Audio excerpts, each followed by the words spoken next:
विभीषण जी प्रसंगा भी नहीं समझ रहे रावण को इस समय।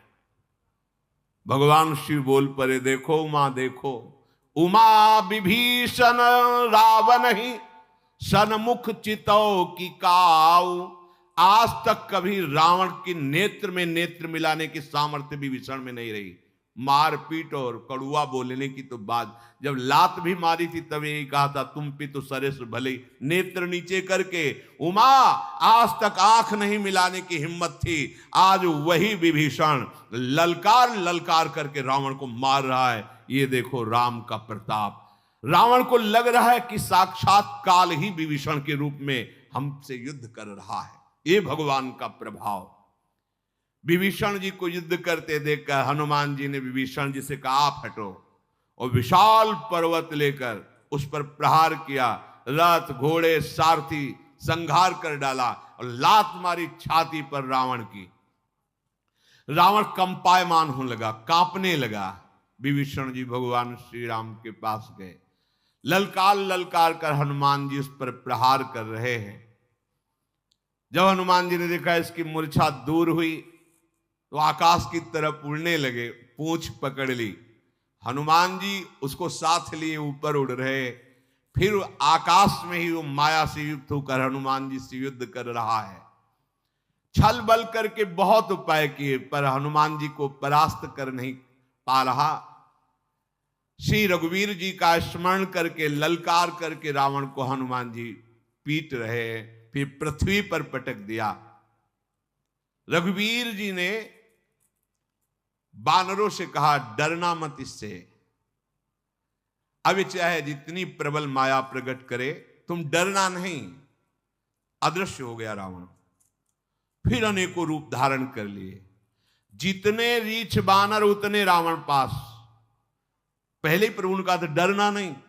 चारों ओर रावण ही रावण, अपरिमित रावण, गिने नहीं जा सकते।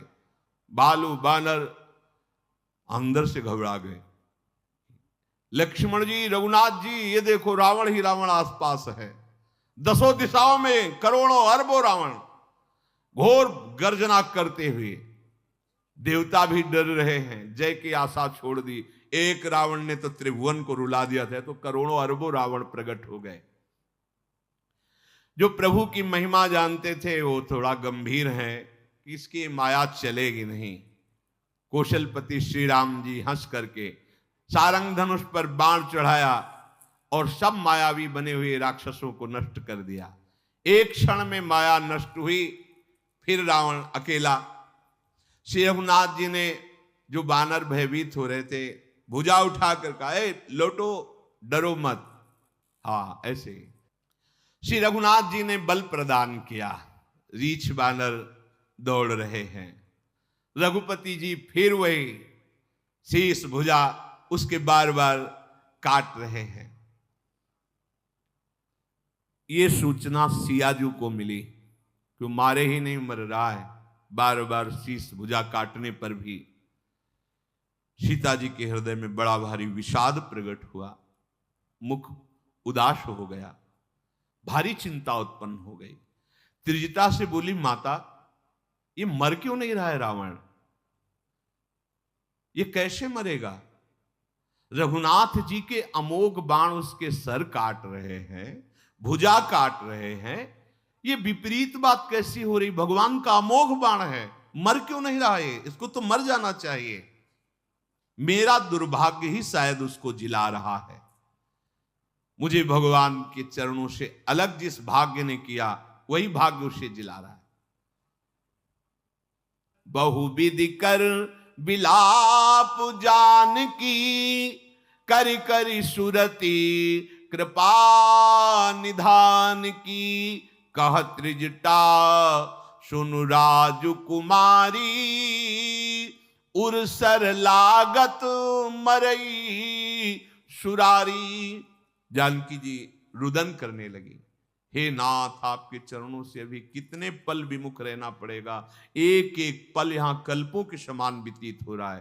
त्रिजटा ने कहा, राजकुमारी दुखी मत हो, मारा जाएगा रावण। जब उसके हृदय में बाण मारा जाएगा तब मारा जाएगा। तो प्रभु हृदय में बाण क्यों नहीं मार रहे? जानकी जी ने कहा, प्रभुताते उरहतई न तेही, यही के हृदय बसत बैदेही। बहुत सुंदर बात कही त्रिजटाजी ने। यही के हृदय बस जानकी उर मम बास है, मम उदर भुवन अनेक लागत, बान सब कर नास है। सुनि बचन हर्ष विषाद मन, अति देखी पुनि त्रिजटा कहा। अब मरिहि रिपु यही विधि सुनई, सुंदरी तजहि संशय महा। काटत सिर होई बिकल, छूट जाय तब ध्यान, तब रावण ही हृदय महु, मरि है राम सुजान। त्रिजटा जी ने कहा कि राजकुमारी, मरेगा रावण, चिंता मत करो। अभी प्रभु उसके हृदय में इसलिए बाण नहीं मार रहे कि वो निरंतर आपका ध्यान कर रहा है। प्रभु ताते उर हतैन तेही, यही के हृदय बसत बैदेही। आपको स्मरण होगा जब सीता जी का अपहरण कर रहा है तो सबसे पहले चरण वंदना की थी। सीता चरण बंद सुख माना, आपके द्वारा ही मेरा उद्धार हो सकता है। और निरंतर उनके चरणों का चिंतन कर रहा है। त्रिजटा जी बोल रहे हैं कि यही के हृदय बसत बैदेही। भगवान इसीलिए हृदय में बाण नहीं मार रहे क्योंकि आप उसके ध्यान में बसी हुई हैं। वो यही सोच करके बार बार केवल सर और भुजा काट रहे हैं। इसके हृदय में जानकी है और जानकी के हृदय में मैं हूं, और मेरे उदर में अनेक ब्रह्मांड। यदि इस समय मारा तो पूरे ब्रह्मांड का नाश हो जाएगा। ये सीता जी ने कहा फिर कैसे कैसे? बोले आप चिंता न करें, बार बार सर काटने से, भुजा काटने से विकल हो जाएगा और आपका ध्यान छूट जाएगा। जहां ध्यान छूटेगा रघुनाथ जी इसके हृदय में बाण मारेंगे, बस उसी समय मर जाएगा। सीता जी को बहुत प्रकार से जब समझाया, धैर्य धारण किया जानकी जी ने, त्रिजटा अपने निवास को गई। श्री हनुमान जी, अंगद जी, इन बड़े बड़े योद्धाओं ने बहुत युद्ध किया रावण से। श्रमित सा हो गया, संध्या हुई, वापस लौटा। आधी रात को सारथी से कह रहा कि धिक्कार है, मैं विजय क्यों नहीं प्राप्त, क्योंकि जहां गया है विजय श्री इसके चरण चूमे। सारथी ने बहुत समझाया, आप धैर्य धारण किए। सवेरा होते ही रथ पर सवार हुआ। रावण की जो बची खुची सेना थी साथ चली। उधर विकराल बानर क्रोध से युक्त होकर के रावण पर आक्रमण किया। जो कुछ राक्षस थे वो भाग पड़े रावण को छोड़ करके।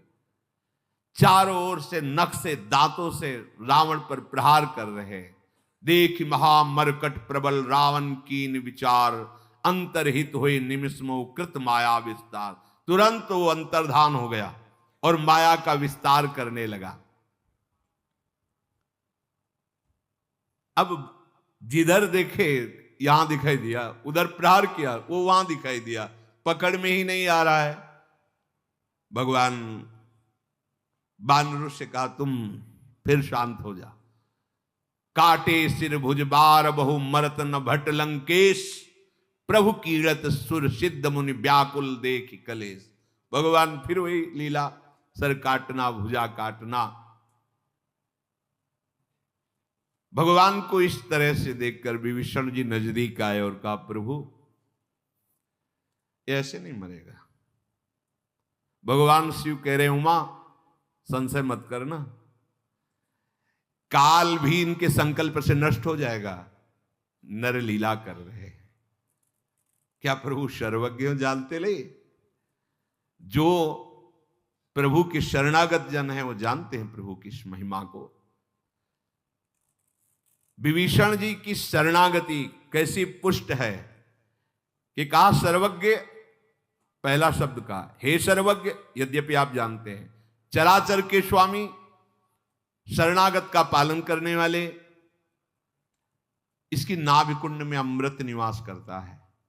नाभिकुंड पीयूष बशया के, नाथ जियत रावण बल ताके। इसीलिए इसके सर और भुजाएं बार बार जग जाती हैं, इसीलिए मारा नहीं जा रहा। कृपालु इसके नाभिकुंड पर जो अमृत है उसको अग्निबाण से सोख लीजिए, अभी मारा जाएगा ये। जे ही विभीषण जी ने ऐसा कहा, रावण का हृदय दहल गया, अब मारा गया। क्योंकि रहस्य वैसे भगवान तो सब जानते ही है। दसों दिशाओं में अत्यंत दाह दिखाई देने लगा। रावण को लगा मानो दसों दिशाओं में आग लग गई। मंदोदरी का हृदय कंपायमान हो गया। भगवान खैति सरासन श्रवण लगी, छाड़े सर 31। अभी तक 30 चलाते थे, 20 भुजा 10 सिर, अब 31। रघुनायक सायक चले, मानहु काल फनीस। सायक एक नाभिसर शोषा, अपर लगे भुज सिर करी रोषा। ले सिर बाहु चले नाराचा, सिर भुजहीन रुंड मही नाचा। धरनि धसई धर धाव प्रचंडा, तब सरहति प्रभु कृत द्वि खंडा। भगवान ने 31 बाण संधान किए। सबसे पहला एक बाण जाकर नाभि में लगा, अमृत नष्ट हो गया, सूख गया। 20 भुजाओं को काट दिया, 10 सिरों को काट दिया, 31 बाण। अब जो रावण का धड़ है, पृथ्वी धसने लगी ऐसा, उसके भी 2 खंड करके काट के गिरा दिए। जब रावण के सर कट रहे थे तो क्या बोल रहा था? गरजेऊ मरत घोर रव भारी, कहां राम रन हतों पचारी। कहां राम है, कहां राम है, कहां राम है। रावण के गिरते ही समुद्र, नदियां, दिशाओं के हाथी, पर्वत सब क्षुब्ध हो गए। रावण धड़ जो 2 भागों में गिरा, सैकड़ों बानरों और भालुओं को पीस डाला। भगवान ने ये जो आखिरी 31 बाण चलाए थे, एक बाण तो नाभि के अमृत को सोखा, और जो 30 बाण थे वो भुजा और सर को लेके मंदोदरी के सामने पहुंचा दिया। मंदोदरी आगे भुज शीशा, धरि सर चले जहां जग। भगवान के बाण वापस आकर तूड़ीर में विराजमान हो गए। सबके देखते देखते आश्चर्य हुआ। रावण के शरीर से एक दिव्य तेज प्रकट हुआ और वो भगवान के श्रीअंग में विलीन हो गया। उस समय भगवान शंकर, ब्रह्मा जी, समस्त देवता भगवान पर पुष्पों की वर्षा करें। प्रबल भुज दंडधारी भगवान श्री राम की जय, ऐसी जय जयकार हो रही है। सब पुष्प बरसाते हैं, कृपालु मुकुंद की जय हो। हे कृपा के कंद, हे मोक्षदाता आपकी जय हो। हे समस्त द्वंद्वों का हरण करने वाले, हे शरणागतों को सुख देने वाले, दुष्टों के दल को विदीर्ण करने वाले प्रभु आपकी जय हो। देव दुंदुभियां बजने लगी। प्रभु श्री रामचंद्र जी ने कृपा दृष्टि से समस्त देवता ऋषि मुनियों को देखा। जो बानर भालू उपस्थित है, भगवान की जय जयकार करके गर्जना कर रहे हैं। मंदोदरी के सामने सिर और भुजा पहुंचे, मूर्छित हो गए। अपनी दासियों को जब सुध आई तो अपनी दासियों से कहा, ले चलो संग्राम भूमि में। वहां जब गई तो टुकड़े टुकड़े रावण के, धड़ के भी 2 टुकड़े, बाल खुले हुए हैं, रो रही है, संभाल नहीं, बार बार छाती पीट रही है। कहती, नाथ समझाया था आपको, तुम्हारे बल से पृथ्वी कांपती थी, अग्नि चंद्रमा सूर्य तुम्हारे सामने तेजहीन होकर हाथ जोड़कर खड़े रहते थे। प्रभु आज वही शरीर तुम्हारा धूल धूसरित पड़ा हुआ है। वरुण कुबेर इंद्र वायु कोई ऐसा देवता नहीं जो तुम्हारे सामने रण में टिक सके। स्वामी मैंने देखा यमराज भी हाथ जोड़कर आपसे बात करते थे। आज आप एक अनाथ की तरह, असमर्थ की तरह पड़े हुए हो। तुम्हारी प्रभुता जगत जानता है, लेकिन हाय तुम्हारे पुत्र और कुटुंबियों का भी विनाश हो गया। आज कोई रोने वाला नहीं बचा आपके पास। ऐसी दुर्दशा इसलिए हुई तुम्हारी कि तुम भगवान श्री राम से विमुख हुए। राम विमुख असहाल तुम्हारा, रहा न को कुल रोवनिहारा। तुम्हारी ऐसी दुर्दशा कि आज हमारे साथ बैठकर तुम्हारे वंश में कोई रोने वाला नहीं बचा है। नाथ मैंने देखा भगवान की सृष्टि में कोई ऐसा नहीं जो तुमसे डरता ना हो। लोकपाल तुम्हारे आगे मस्तक झुकाते थे, आज वही तुम्हारा सर, ये बानर रीछ भालू जैसे फुटबॉल में पैर माना, ऐसे तुम्हारे सर में, तुम्हारी भुजाओं को गीदड़ नोच नोच के खा रहे हैं। ये ठीक ही है, क्योंकि राम विमुख की यही गति होती है। अब तव सिर भुज जम्बुक खाही, राम विमुख अस अनुचित नाही। पति तुमको बहुत समझाया था, लेकिन तुम काल विवश होकर नहीं माने और चराचर के स्वामी भगवान श्री राम से विमुख हुए, वैर किया, मनुष्य माना उन्हें। आहा नाथ रघुनाथ सम कृपा सिंधु नहीं आन। मंदोदरी के पर हे नाथ, कृपा सिंधु रघुनाथ के समान कोई दयालु नहीं। तुझ जैसा विरोधी उस गति को प्राप्त हुआ जो मुनि जन चाहते रहते। आहा नाथ रघुनाथ सम कृपा सिंधु नहीं आन, जोगी वृंद दुर्लभ गति तो ही दीन भगवान। देखो मैं कहती थी भगवान बड़े कृपालु, तूने नहीं माना, वैर किया। फिर भी देखो मेरे प्रभु इतने कृपालु कि तुम्हें योगी दुर्लभ गति प्रदान की। मंदोदरी के वचन सुन करके बड़े बड़े ऋषि मुनि आनंदित हो रहे। बहुत सुंदर बुद्धि, तत्व के जानने वाले जो ऋषि मुनि थे वो बहुत आनंदित हुए मंदोदरी की बात सुन। रघुनाथ जी प्रेम मगन हो रहे मंदोदरी की बात सुनकर। विभीषण जी को प्रेरित किया, जाओ। विभीषण जी नजदीक आए और समझा रहे हैं। प्रभु श्री राम जी ने लखन जी को आज्ञा की, जाओ कहीं विभीषण भ्रातृ प्रेम में आकर के समझाने में असमर्थ हो तो उनको तुम समझाओ। लक्ष्मण जी ने आकर बहुत प्रकार से विभीषण जी को भी समझाया और समझाया। प्रभु ने कृपा दृष्टि से सबकी तरफ देखा। गंभीरता आई सबके हृदय में, विरह जो मंदोदरी आदि के हृदय में था। प्रभु ने कहा जाओ अंत्येष्टि संस्कार करो, जैसे एक सम्राट का होता है ऐसे रावण का। प्रभु की आज्ञा मानकर विभीषण जी ने विधि पूर्वक वैसे ही सब अंत्येष्टि क्रिया की। सबने मंदोदरी आदि ने रावण को जलांजलि तिलांजलि जो अर्पित की। फिर सब महल वापस गए। विभीषण जी ने सब क्रिया करके भगवान को पुनः नमस्कार किया। कृपा समुद्र श्री राम जी ने लक्ष्मण जी से कहा कि तुम वानर राज सुग्रीव, अंगद, नल नील, जाम्बवान, मारुति नंदन, नीति निपुण सब लोग जाओ और अभी विभीषण का राज तिलक लंकाधिपति के रूप में करो। मैं अपने पिता के वचन का पालन करने के कारण नगर प्रवेश नहीं कर सकता। विभीषण जी से कहा मेरे ही स्वरूप लखनलाल हैं, ये तुम्हारे साथ जाएंगे। प्रभु के वचन सुनकर तत्काल सब राज तिलक की सारी व्यवस्था हुई। आदर के साथ विभीषण जी को सिंहासन पर बैठाला गया, राज तिलक हुआ।